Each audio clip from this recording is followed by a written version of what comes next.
Bismillahirrahmanirrahim. Assalamualaikum warahmatullahi wabarakatuh. Kembali lagi bersama saya di channel Denny Nurdiansyah, channel yang berisikan tentang kajian Islam, kajian kitab kuning klasik karangan para ulama salafus sholih, yang kebetulan pada saat ini, pada kesempatan kali ini saya masih melanjutkan dari kajian kitab Safinatun Najah. Melanjutkan dari video-video sebelumnya, yang mana di video sebelumnya saya membahas tentang cara mengubur mayit. Dan sekarang ketika mayit sudah dikubur, itu bisa digali kembali dengan beberapa alasan. Nah, materi yang akan saya bahas adalah berkaitan dengan hal tersebut. Tapi sebelumnya pada teman-teman semua yang baru bergabung dengan channel ini, tekan tombol merah subscribe di bawah dan jangan lupa tekan tombol loncengnya supaya teman-teman semua dapat notifikasi, dapat pemberitahuan jika channel ini mengupload video yang baru. Dan tekan like, share sebanyak-banyaknya. Dan juga teman-teman semua, sebelum ke materi, tadi pagi saya membuka Twitter, membaca berita. Tadi malam ada kejadian di Stadion Kanjuruhan Malang, yang mana di stadion tersebut diadakan pertandingan antara Arema Malang versus Persebaya Surabaya, derby Jawa Timur. Akan tetapi malapetaka terjadi sehingga terjadi chaos, terjadi keributan pasca pertandingan sehingga banyak orang yang meninggal.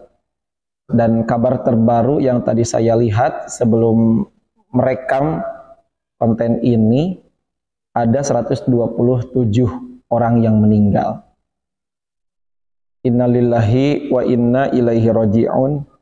Ini adalah kejadian kelam yang amat sangat memilukan bagi pecinta sepak bola Indonesia. Saya hanya berharap semoga setiap pihak-pihak yang terkait, baik itu dari Panpel, panitia pelaksana pertandingan, ataupun dari pihak pengamanan kepolisian, yang mana pihak kepolisian menyemprotkan gas air mata pada penonton yang begitu banyak di tribun, ya, sehingga banyak yang meninggal ketika kejadian tersebut, supaya dengan ikhlas dan rela bertanggung jawab, daripada nanti bertanggung jawab di akhirat, ini kita bertanggung jawab di dunia dengan rasa bersalah, dengan rasa berdosa, ya. Dan juga mudah-mudahan kepada keluarga yang ditinggalkan, semoga diberikan kesabaran, ketabahan, karena ditinggal orang-orang yang tercinta, ya, karena ditinggal orang-orang yang tercinta. Mungkin itu hanya sekedar kata-kata dari saya, karena memang seharusnya ada tindakan di sini. Mungkin insya Allah akan dilaksanakan sholat ghaib, ya, bagi jenazah-jenazah yang meninggal di kejadian tersebut. Mudah-mudahan semua almarhumah diterima amalnya di sisi Allah Subhanahu wa taala dan meninggalnya dalam keadaan husnul khatimah. Amin ya Allah ya rabbal alamin. Kita langsung saja ke materi, tetap ya. Materi sekarang tadi sudah dibahas sedikit. Bismillahirrahmanirrahim. Paslun hari ieu eta hiji pasal. Yun basyu diludang naon al mayyitu mayit li arba'i khisolin karena aya opat pirang-pirang bagian. Lil ghusli kahiji karena rek diadusan, idza lam yataghayyar di mana-mana henteu barobah si mayit, walitaujihihi jeung karena rek dipadepkeun si mayit ilal qiblati ka kiblat, walil mali jeung karena aya harta, idza dufina di mana-mana dikubur si mayit ma'ahu sartana mal, walil mar'ati jeung pikeun awewe idza dupina di mana-mana dikubur naon janinuha janina si mar'ah ma'aha sartana si mar'ah, wa amkanat jeung mungkin naon hayatuhu hirupna itu si janin. Bismillahirrahmanirrahim. Pasal sekarang membahas tentang ketika mayit dikubur, setelah dikubur digali kembali. Kenapa digali kembali? Ada 4 alasan kenapa kuburan mayit digali kembali. Ya, yang pertama karena mayit belum dimandikan. Ketika si mayit dikubur dan seorang ustadz bertanya apakah mayit ini sudah dimandikan, kata keluarga belum. Nah, maka si mayit yang sudah dikubur tersebut boleh digali kembali, malah wajib hukumnya. Ya, tapi dengan satu syarat, di mana si mayit tersebut belum berubah. Contoh, kira-kira si mayit baru dikubur 2 atau 3 jam, maka itu boleh ataupun wajib digali kembali. Ya, wajib digali kembali. Tapi kalau kira-kira sudah berubah, ini sudah 1 hari 1 malam si mayit dikubur. Sudah 1 hari 1 malam, maka si mayit sudah kemungkinan berubah baunya, berubah jasanya, sudah ada yang mungkin dimakan cacing ataupun dimakan belatung. Nah, kalau diperkirakan sudah berubah itu tidak jadi masalah, biarkan saja meskipun belum dimandikan. Itu yang pertama, karena untuk dimandikan jika si mayit belum dimandikan. Yang kedua, mayit tidak dihadapkan ke kiblat, maka supaya si mayit dihadapkan ke kiblat digali kembali kuburannya. Ya, makanya hati-hati untuk orang yang menguburkan jenazah, untuk orang yang menguburkan mayit, hadapkan ke kiblat secara benar. Kemarin sudah dibahas bagaimana cara menghadapkan mayit ke arah kiblat. Itu yang kedua. Yang ketiga, jika si mayit dikuburnya dengan harta. Ini untuk orang Islam, karena untuk orang-orang yang luar Islam mungkin ada yang ketika dikuburkannya itu membawa harta benda. Ini untuk orang Islam, ketika dikuburnya membawa harta, ya, maka si kuburan wajib digali kembali dan hartanya wajib dikeluarkan. Hartanya wajib dikeluarkan.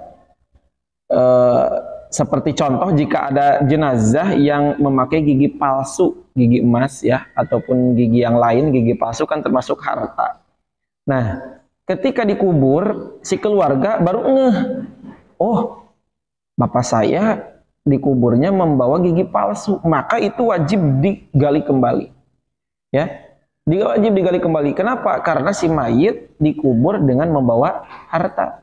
Seperti contoh, ada satu cerita ketika si mayit setelah dikubur terdengar ada suara bacaan Al-Quran di dalam kuburan. Semua orang terharu, semua orang menangis. Ya, semua orang menangis. Wah, ini mayit, ini jenazah orang soleh, karena di dalam kuburannya terdapat ataupun terdengar suara Al-Quran, suara bacaan Al-Quran. Celetuk, ada orang yang habis menguburkan, itu HP saya ketinggalan. Nah, berarti kan itu wajib digali kembali. Mohon maaf ya, agak bercanda dikit. Jadi ketika seorang jenazah, ya, ketika satu jenazah dikuburkan dan membawa harta, maka si kuburan tersebut, si jenazah tersebut harus digali kembali dengan tujuan si hartanya dikeluarkan dari kuburan tersebut. Yang ketiga, yang keempat, jika ada seorang jenazah perempuan dan dia lagi hamil. Nah, dia lagi hamil, contoh hamil sudah di atas 5 bulan, di atas 4 sampai 5 bulan ke atas. Ya, 6 bulan, 7 bulan sampai 8 bulan, 9 bulan. Nah, ketika si perempuan tersebut sudah dikuburkan dan perkiraan orang-orang, wah, bagaimana janinnya, bagaimana bayinya, mungkin masih hidup. Nah, ketika ada perkiraan mungkin masih hidup tersebut, maka kuburan perempuan yang lagi hamil itu wajib digali kembali. Tujuannya supaya apa? Yaitu si janin yang ada di perut perempuan jenazah tersebut diambil. Karena kenapa? Ya, karena ada kemungkinan si janin tersebut masih hidup. Ya, itu alasan kenapa kuburan seorang jenazah, kuburan mayit harus digali kembali. Yang pertama, dikarenakan mau dimandikan, berarti si mayit tersebut belum dimandikan, dengan syarat si mayit belum berubah baunya ataupun belum berubah keadaannya. Yang kedua, karena mau dihadapkan ke arah kiblat, berarti si mayitnya tidak menghadap kiblat. Ya. Yang ketiga, jika si mayit dikubur bersama harta, maka harus digali kembali, tujuannya si harta tersebut mau dikeluarkan dari kuburan. Yang terakhir yaitu jika seorang wanita yang lagi hamil, ya, yang lagi hamil, dan kemungkinan dalam perkiraan kita, oh si janinnya masih hidup, maka kuburan wanita tersebut harus digali kembali supaya si janin bisa ada kesempatan untuk hidup yang lebih panjang. Ya, mungkin sekian yang bisa saya bahas. Jika ada pertanyaan ataupun hal yang kurang dipahami ataupun ada komentar, kritik, saran, bisa ditulis di kolom komentar di bawah supaya kritik dan komentar yang saya terima nanti bisa membangun channel ini ke arah yang lebih baik. Sekian bahasan dari saya. Mohon maaf atas segala kekurangan dan kehilafannya. Allahumma muwaffiq ila aqwamit thoriq. Wassalamualaikum warahmatullahi wabarakatuh.